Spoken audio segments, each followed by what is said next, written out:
Hip hop is a context by which to understand educational policy. So one of the things that I'm actually going to talk about tonight is how do we actually understand contradictions? How do we understand the ways in which policies are purported to do one thing but do another?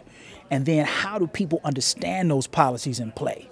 So if we look at Chicago and we look at the last set of school closings this past February, so how was that purported? How was underperformance framed? And then more importantly, based on that underperformance, how were communities responding to something that was actually inaccurate about their communities? So hip hop in some ways is a way by which to develop relevance, but in another way by which to pay attention to these contradictions that exist in policies. I think what folks in Occupy are trying to do is to bring attention to this fallacy, this broad contradiction in terms of what's happening. I mean, the idea of the 1% in and of itself is a critique of a contradiction, right? It's this whole notion around who are these people that are making these decisions, and why do these people have no connection to the ground where folks are actually suffering?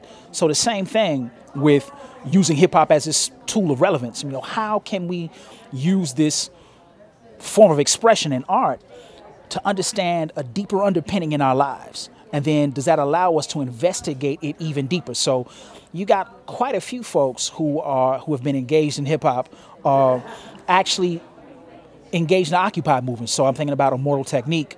You even saw Kanye West at one of the pieces. I don't know how much of a theater stunt that was, but at the same time, somebody like Immortal Technique actually making a point to recognize how this 1% is operating in our lives. So again, hip hop is just another facet or another tool by which to recognize that. There's the opportunity in hip hop to really live what Fannie Lou Hamer said in terms of we are the ones we've been waiting for.